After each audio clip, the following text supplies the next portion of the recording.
Good evening, ladies and gentlemen. Come to you live from the outskirts of the gaming saloon for September 14th, 2024, which I host Peacemaker 2448 and Ramp It Up Salon. Hi.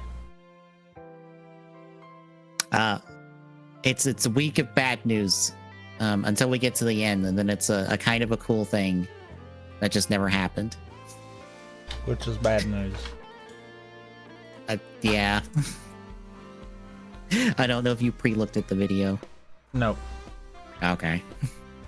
It's about what you'd expect it to be, but it's also not like a full game or anything. It's more or less a prototype that they were making, but then decided not to make, basically. So it's more of like a glorified demo. But it is up and running apparently. Outside of you don't pick the warthog, or you don't spawn a warthog, otherwise it crashes.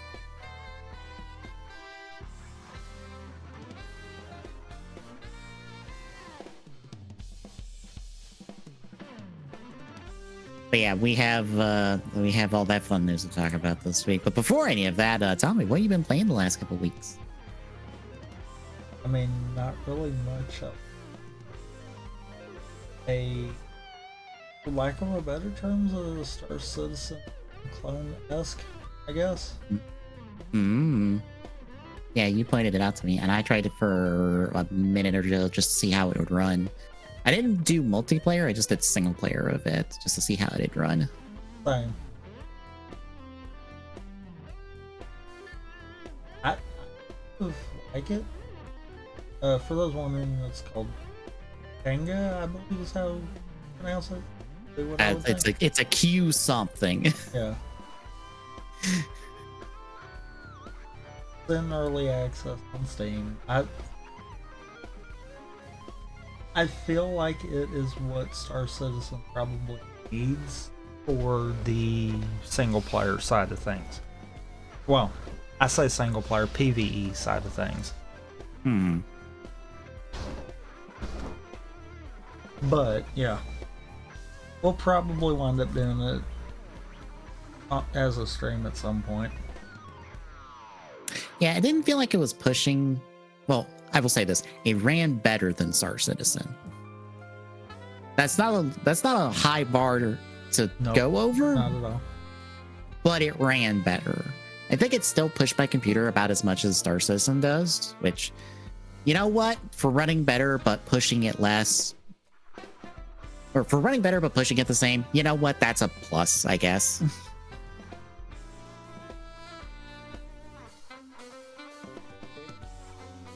Yeah, it's Qanga, for those wondering how it's spelled. From my understanding, it's gonna be $20 at least now, but as more features are added, that price tag will go up until actual release. So one of those better to get in early if you're wanting to.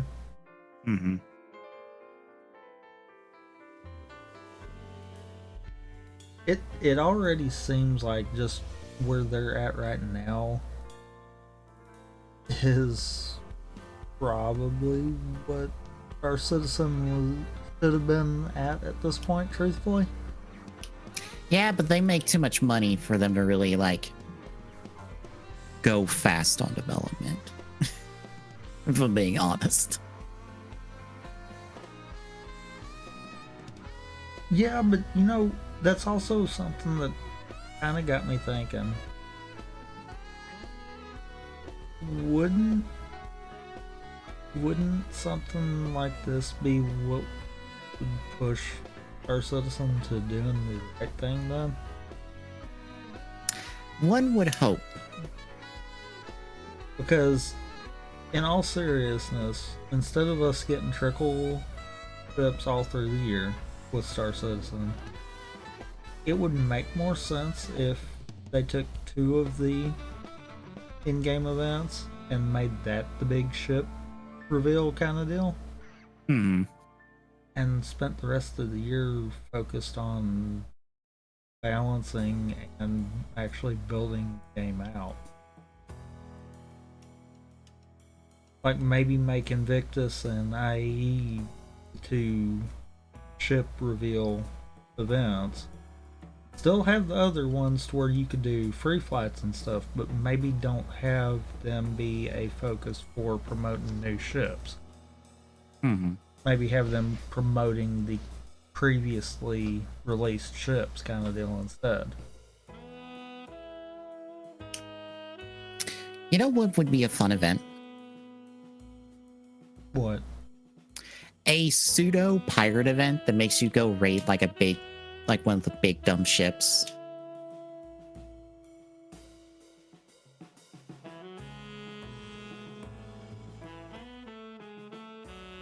I'm not sure how the logistics of that would be, but that might be fun. It would, if the AI actually would be cooperative. Yeah. Mm-hmm. The problem is, and it's something that I have to think they'll never wind up being able to fully eliminate. If you have a server that is running weak FPS on the server side, Mm-hmm. then that's what makes the AI be completely dumb and standing around. The problem is when they have tried to course correct it in the past, what they've done is created such a powerful enemy AI that now if you're on a server that actually hits 20 plus FPS, yeah, you're dead instantly. Mm-hmm. Because the AI is programmed to combat the low frame rate. So when it's got high frame rate, it's God mode. So you either have extremely good AI that no one can beat, or crappy AI that everyone can beat, making events like that kind of bad. Because it's either super easy or, dear God, why hard. There's times where I'm like, I would like to like Star Citizen, but there's so much holding that game back at times. I think the bulk of it is they're not focusing the right areas. Yeah. They're content with slapping band-aids on and letting it roll.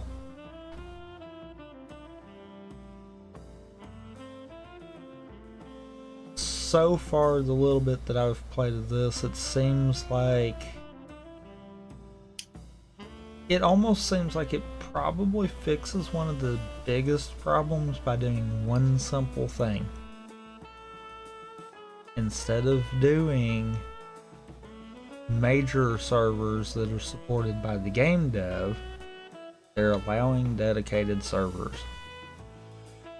That seems like that's a bad thing for Star Citizen, but honestly it wouldn't be.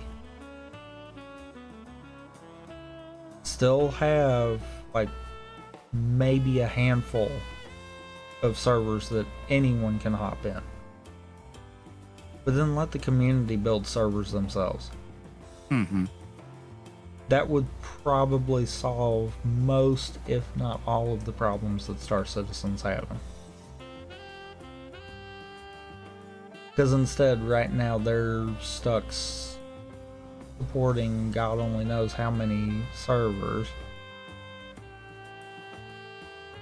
And God only knows how many instances amongst each of those servers. And that's where the problems come in. Mm-hmm. The solo I was playing with this, I agree. It did feel like it was pushing my computer about as hard as Star Citizen. Maybe not as hard. But I wasn't having the frame hiccups. I wasn't having the AI acting weird. It seemed like it was a actual functional game.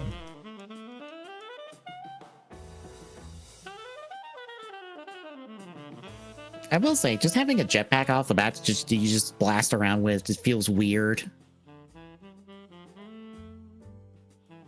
It does, but it don't. Because for those that don't know, you're not actually playing as any kind of actual human.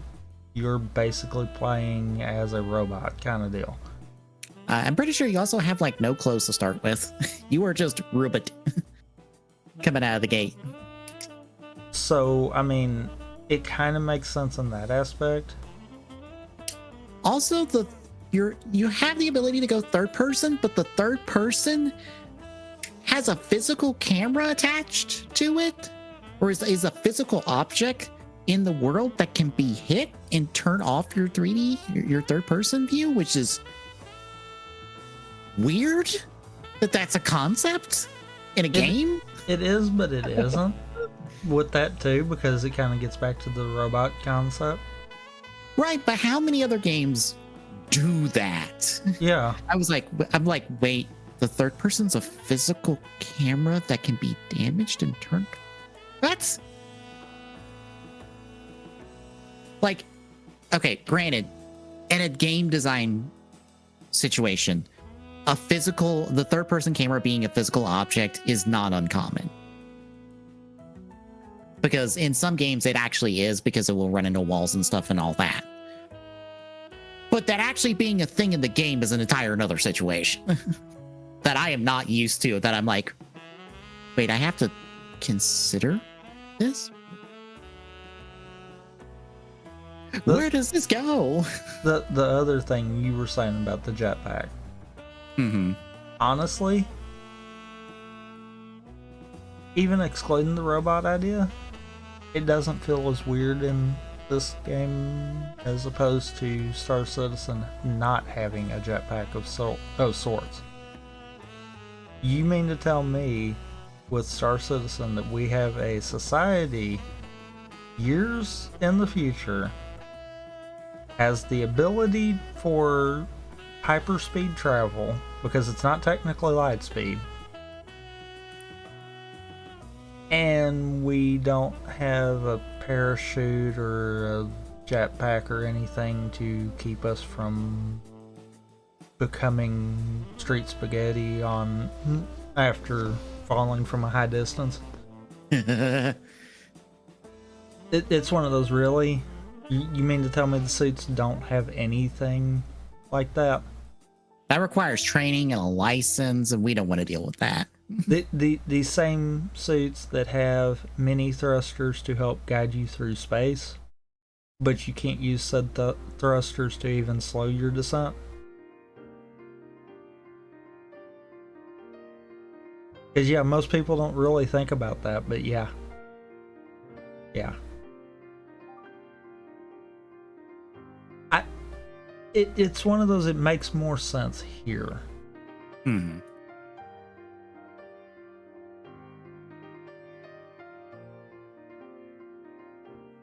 But there again, it gets back to limitations with the server side of it as to why it's not in Star Citizen. Mm-hmm. It's not a game design issue, it's a server design issue, technically. And I'm not sitting here saying Star Citizen's a bad game. This is a better solution to it.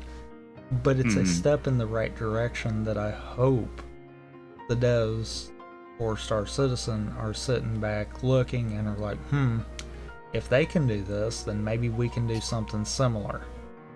Yeah. Because at the end of the day, I don't think any one idea should be any studio's sole concept. I would hope most studios would look at other things and be like, they did that. We could do something like that and get the same result. Mm-hmm. No game is made in a bubble. Accept it. Yeah. Like, I just found out today that, do you know Rising Zan at all? No. Okay, this is like a PS... It's a PS1. I think it's a PS1 character action game. You know, the genre that was kind of started really by Devil May Cry, because that's the one everyone attributes to. Guess how many years the Rising Zan came out before that? Probably quite a few. 3 years. Mm-hmm. It predates Devil May Cry by 3 years. It is jank as fuck and kind of bad. Most people know it as for the theme song, which the only reason I bring it up is because I saw a review today about it. Apparently its Japanese opening is done by the same person who does the Dragon Ball Z openings, or one of them, like the main one. And I was like, what do you and guess who made this game? Hey. Some random studio that only other really credits are a bunch of just regular ass snowboarding games. That's everything they did until they closed down. And they made basically what's probably the first character action game. 3 years before Devil May Cry happened. Well then. It was just one of those like, this game doesn't make sense. How did this happen? And technically it's the first character action game before Devil May Cry came around and did it better, basically. Even if Devil May Cry Run is borrowing a lot from Resident Evil to start with before it really became what people would think of character action in like 2 and mainly 3, I would think, because people don't look fondly on Devil May Cry 2, but 3 is really where I think they went, oh, this is character action games. But yeah, anyway.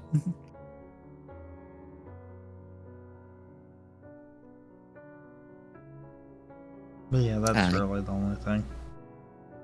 So I've got Ace Attorney manual fully finalized. It has got all 5 cases implemented.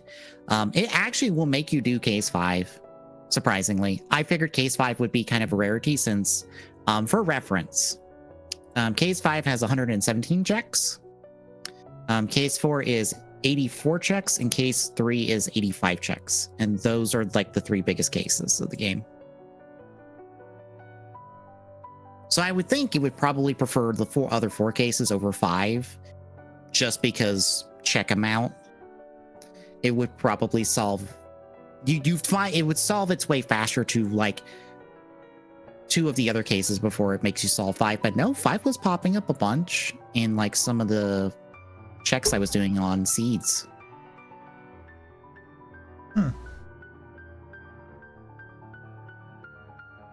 But yeah, it is all in the manual Discord. If anyone wants it and doesn't want to go into the manual Discord and do it, I can just post it in like the general chat or something. The YAML for it in the AP world, because that's all you need for it. I did take off some checks that you could do at the end of case 5, but like I said, I'm at 107. I think it's 117 checks. I think it's at 118. That's wrong. It's 117. Yeah, I'm at 117 checks. I don't need more checks on the back end of this case. Not really. It's too much as is. And this is a cut down. It's cut as much as I could. But I did that. Honkai Star Rail's new story content came out. I think it's wrapped up the Laofu stuff we're doing before we transition to the new one. It might be another patch of story content. It was good, but it's side story stuff basically, so nothing too exciting. The big thing was I bit the bullet and picked up Gundam Breaker 4 since I kept seeing it a whole bunch, and I'm like, you know what, I want to play this. I've had the third one for a while. Basically, it's a Gundam action game where you make a Gundam and then you go beat up other Gundams. It's the closest thing to like the build series that we've watched on TGSR as a video game. Except you're beating up like waves of Gundams instead of just like one-on-one fights and the like. But it is cool because it gives you the parts for all the different Gundam kits that are in the game, and you can make your own Gundam. And it's about as fully customizable as you would want. Its head arms separately, chest, legs from like the waist down, a backpack, left and right gun, left and right melee weapon, and then builder parts, which are essentially little bits and bobs you can bolt onto your Gundam as much as you desire. And you can scale everything too, and you can mix and match as you desire. You just make whatever you want. People have just made all sorts of stuff I've seen on Twitter, like other robots from other animes and stuff, writers, other Toku stuff, just whatever people can figure out how to make, people will make in the game, and it's kind of cool. It's also not that difficult of a game. It's like balls easy, to be honest. Once you have numbers on your side, nothing can kill you.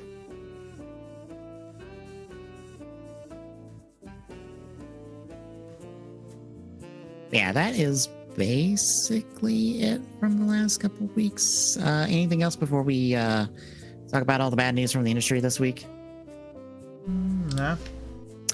All right, first up, a confusing thing that I saw, like, I think yesterday, that I was like, what the fuck? So, Annapurna Interactive, which is technically a subsidiary of, I think, Annapurna Entertainment? Or just Annapurna in general. They were trying to negotiate going independent, like the entirety of Annapurna Interactive going independent and just being their own thing. And for those that don't know Annapurna Interactive, they're a major publishing house. They publish things like Stray, amongst other games. I forget their whole list at the moment. Let me see if I can grab their list real quick. But they were trying to go independent. The people at Annapurna Entertainment said no. And so the entirety of Annapurna Interactive, from devs to like executives of Annapurna Interactive, have resigned and just fucking left. So the entire studio has fucked off from like the lowest rung to the highest rung because of this, which is kind of insane.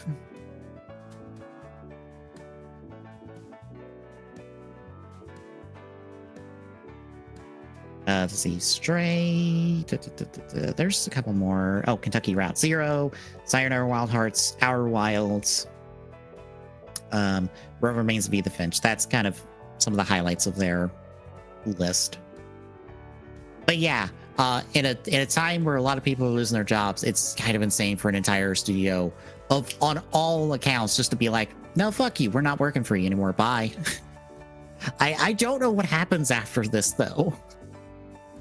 Because I think a dev has said, because I think somebody from Annapurna Interactive was like, hey, no, it's fine. We'll carry out all of our contracts. And then a dev was like, that I don't know about this. I can't get in contact with anyone. So, how do you feel? I mean,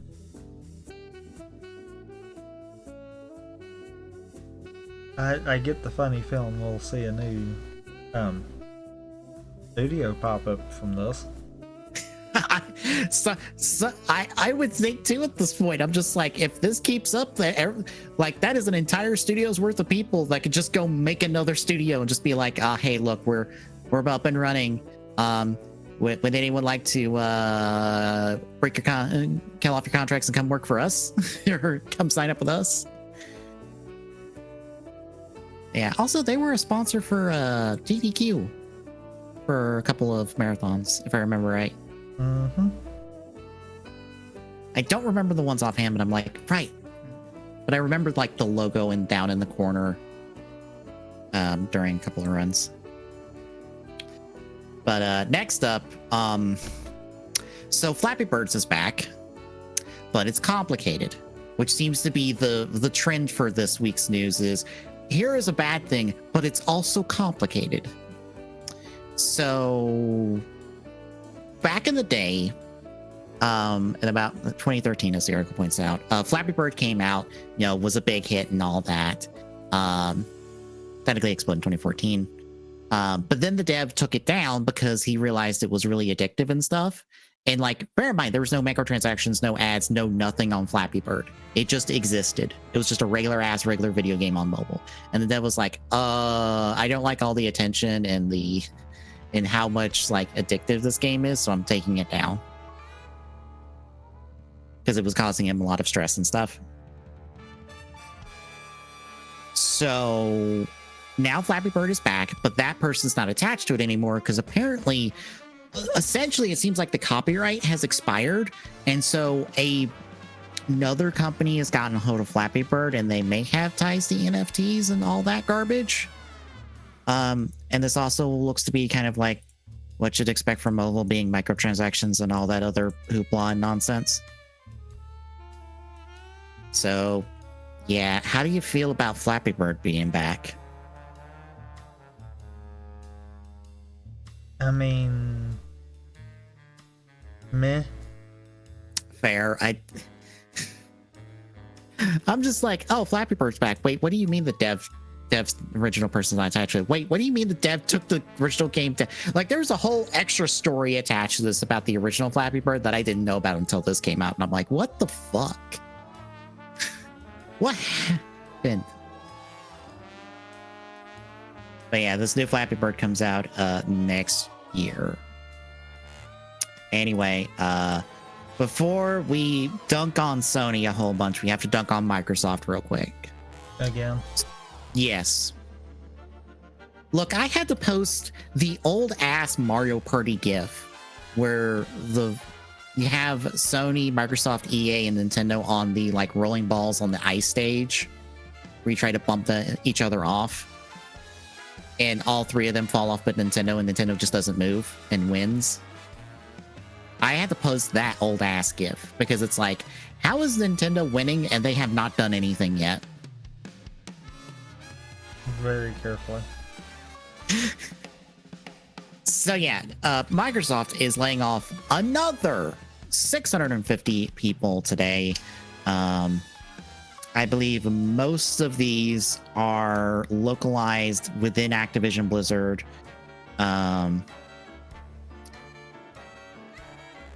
Does it say where? I remember it saying where. I think it's on the higher up end of things is where this is located. Yeah, mostly corporate and support functions. I guess because they overlapped with people within Microsoft and Xbox already, and it's like, well, we don't need you anymore. Bye. So yeah, that's another 650 people on top of the additional 1,900 people, which brings us to a total of over 2,500 people laid off across Activision, Blizzard, and Microsoft in this year alone. That's fucked up. That's real fucked up. How do you feel? I mean, meh. Yeah, this. Fuck's sakes. All right, let's dunk on Sony because they deserve it too this week. So, Sony decided to take 9 minutes out of everyone's day and announce the PlayStation 5 Pro. Have you looked at the reveal at all? Nope. Okay, fair. So, they revealed it, and then they went on to talk about, hey, here's our 3 pillars of, oh, where is it? That's not it. There it is. Here is our 3 pillars of like what we're doing to make the PlayStation 5 Pro a thing. And it's essentially, it's got a bigger GPU. It has some fancy ray tracing, and it has AI-driven upscaling. Most importantly, it has a proprietary technology called PlayStation Spectral Super Resolution, which is their AI-driven upscaling. Would you care to guess what the acronym is? What? It is PSSR, as they keep using as the acronym. You know what that sounds like? Someone didn't think that through. No, they didn't. I was watching a video that was reacting to an IGN interview with one of the Digital Foundry people, and the Digital Foundry person was just like, it's PSSR, which sounds like pisser, and you see at least the Digital Foundry guy try real hard to be like, I'm not making the joke. I'm not gonna make the joke. I'm trying not to make a joke. This is a professional interview with IGN. We can't make that joke on air. But yeah. They did some close-ups to show like the game is running better. Games like have better details and stuff. Some games are technically running better. Games will have a PS5 Enhance label attached to them if they are. And we have a full list we'll talk about in a minute, but one important thing to note: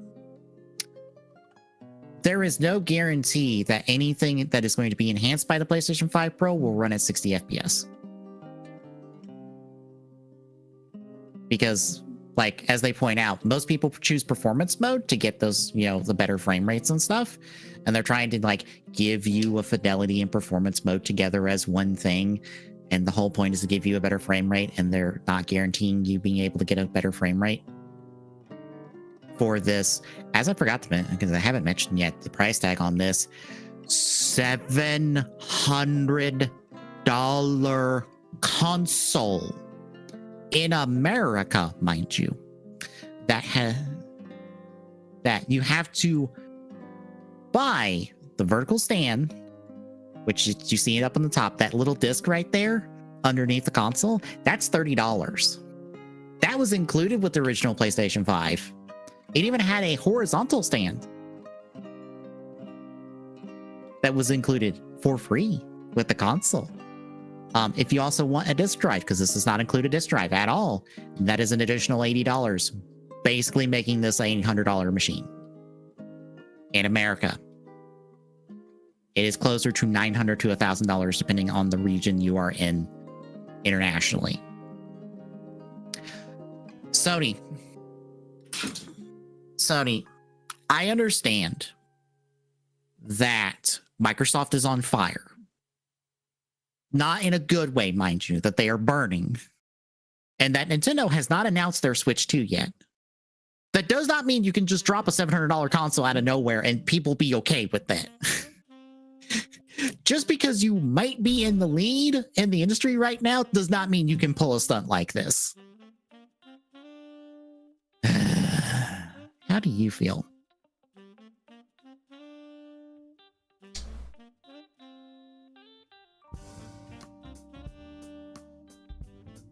Sony.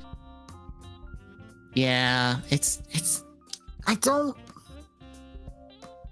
Why is this $700? Who in the right mind, especially when you are increasing the prices of the PlayStation 5, not decreasing them, no, increasing them, and apparently you're also increasing the prices of the DualSense controllers for PlayStation 5 by $5 for some godforsaken reason. What the fuck? I don't understand what's happening at Sony now. Outside of apparently they fucked up, because I will also point out at their little showcase for the PlayStation 5 Pro, they didn't show any new games. They showed all the old games, most of which you can buy on, you know, Steam and stuff and play them there. Do you want to guess what their 2025 lineup currently that we know about is? What? It is a multiplayer Horizon game. It is Fair Games, which is that heisting extraction shooter that they're working on. That is also multiplayer. It is Marathon, assuming it is not delayed. And it is Death Stranding 2, I believe. Do you notice the problem with that lineup? Mm-hmm. I mean, we haven't gotten to that point yet in the articles, but there's another reason why that is not good. But yeah, there is no additional Marvel Spider-Man things. Although I did see a thing that apparently Zem may have broke the news that the Ratchet and Clank game that was leaked among the hacks and stuff does not exist anymore. That they cut it to work on more Marvel stuff, and that makes me incredibly sad.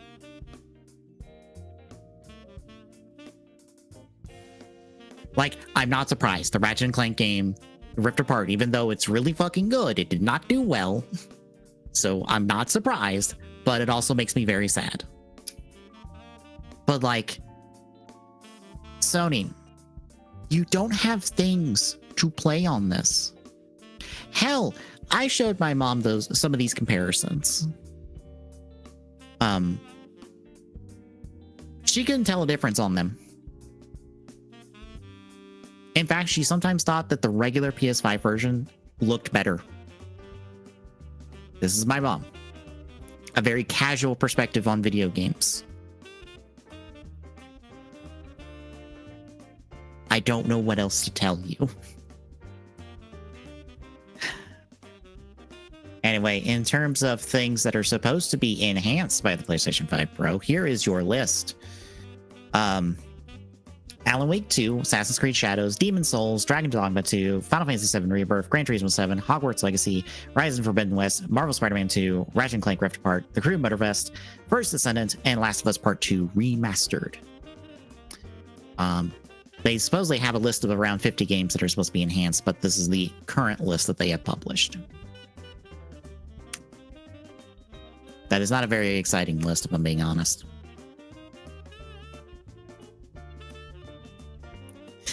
Any further thoughts? No. Fair.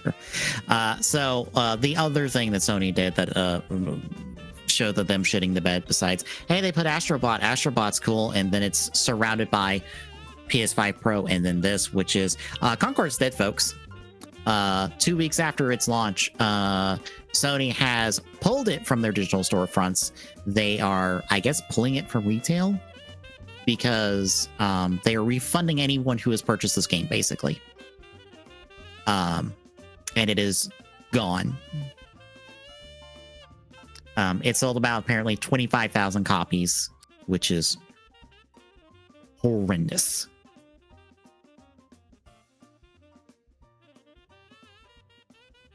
For a $40 game, mind you. But yeah, this little hero shooter is dead. It is dead. Sony has taken it out in the backyard, put 2 slugs in the chest and 1 in the head, and buried it in the shallow grave. Except the Amazon Prime series for video game stuff are still going to air their Concord episode because, oops, we already made it, so we got to put it on the service. Too bad. How do you feel about Concord being dead? Meh. Fair. I'm just surprised it took this long. Or I'm surprised it was this fast. I was expecting this to like linger because every other live service game, when it dies, it lingers. It's a slow, painful death for them. But no, this was quick. This was quick and decisive. I guess Sony was like, maybe had like the smallest of hopes for it when they put it out the door.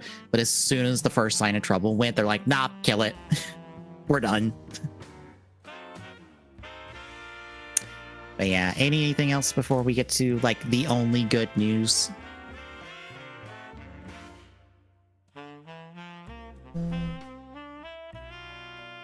I will. Okay. So in better news, kind of. So apparently 7 years ago, what is essentially... I know. I know. That's funny. Mm-hmm. So about 7 years ago, apparently a prototype for what is basically a Halo Lego game, more like Halo Mega Bloks, because Mega Bloks are the ones with the Halo license, called Halo Hagar, leaked out. Some folks got a hold of it. It was a working, like, vertical slice demo, essentially, of the game. They gave you to some different aspects of the game and stuff. But not much else was done about it. But now, few folks, let me get their names real quick. Spark, Itchy7, and Sophie have got the game up and running. So now you can actually fully play this little demo of Halo Hagar, as it was actually called. But yeah, it is basically a third-person Halo Lego game. You play as Chief and a Spartan 4 exploring a Halo ring, and you have Lego stuff you can do. And you can build bridges and turrets and traps and mines and stuff. You have access to all sorts of different weaponry. All the weapons and voice lines and the designs and stuff apparently are Bungie Halo designs.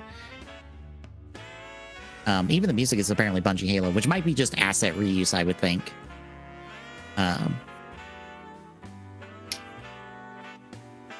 But you had access to a variety of weapons. You also had access to vehicles. And interesting enough, the vehicles had modular weapons and tools that you could attach to them, along with different paint jobs that you could apply. The only example we have of tools is a winch you can apply to the Warthog to essentially like pull down a bridge to cross. There's no footage of it because the game crashes when you try to spawn the Warthog to do this segment. You've got like a double jump, along with like a dash boost for movement.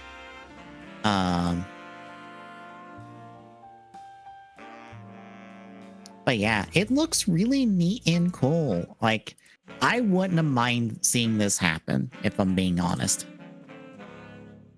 How do you feel about it?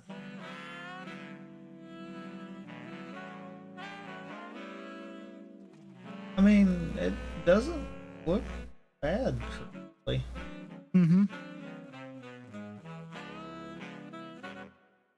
Granted, I wouldn't expect like the world of this out from the get-go, but I'm like, you know what? This looks serviceable. This looked like something nice and fun, and I'll give it credit. It probably would have been better than Halo 5 and Halo Infinite. just to throw that out there.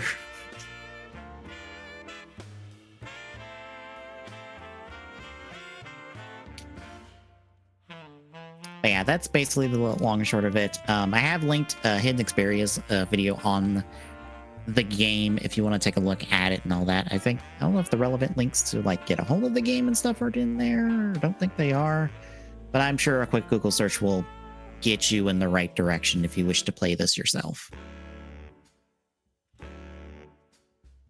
I guess any other thoughts on it? No. All right, that is all our news for the week. Hopefully, the next 2 weeks will be better. We're supposed to have a state of play apparently within the next 2 weeks. If that state of play is a fucking shit show, I don't know if I will be like disappointed or if I will just laugh. Or both.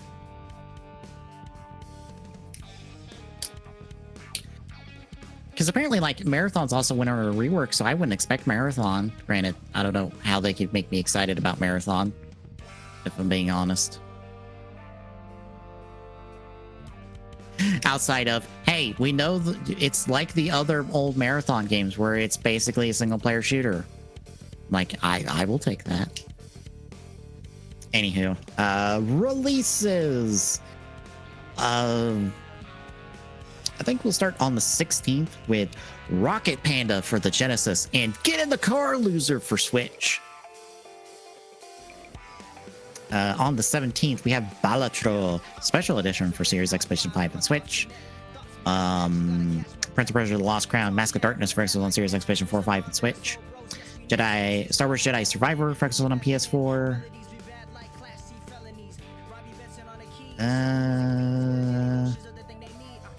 Skip down to, I will say the 19th, if I can find something of interest in this mess of releases. Good lord, why is so many things coming out on the 19th? Hidden Cats in Berlin for Switch.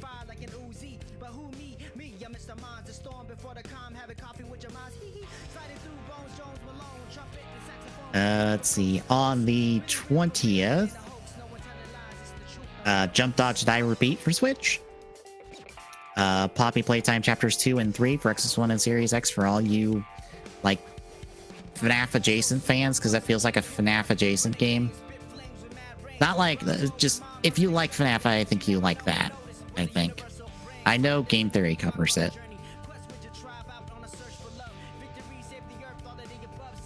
The Karate Kid Street Rumble for Xbox One Series X, PlayStation 4, 5, and Switch. On the 24th, Disney Yankee Mickey Rebrushed for Xbox One Series X, PlayStation 4, 5, and Switch. Mortal Kombat 1 Chaos Reigns for Series X, PlayStation 5, and Switch.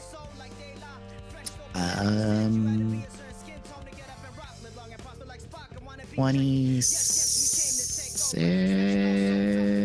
Is there anything above? No.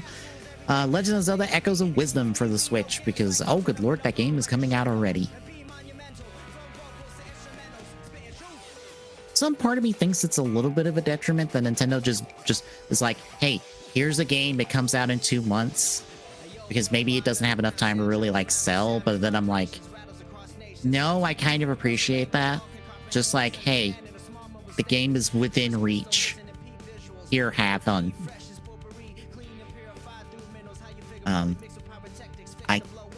Is it bad to say that I can't wait to see the speedrun of that game? Not really.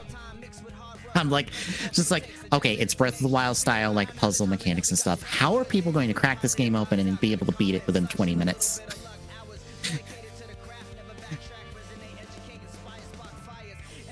Let's see. Last up on the 27th, FNAF Into the Pit for Xbox One Series X, PlayStation 4, 5, and Switch, and Looney Tunes Wacky World of Sports for Xbox One Series X, PlayStation 4, 5, and Switch. That is the highlights of the releases. If you want the full list, it's in our notes. And that's basically it. Anything else? No? All right, then. Tomorrow, it's the Destiny of Twos. I don't know why I went with that one. Yeah. But we'll pick up where we left off on Destiny 2 and see how far we get. Next Thursday, I'll continue Path of Radiance retro achievements because I feel like it. Also, I could probably have that done in like just a few weeks if I can be good at the game and not die.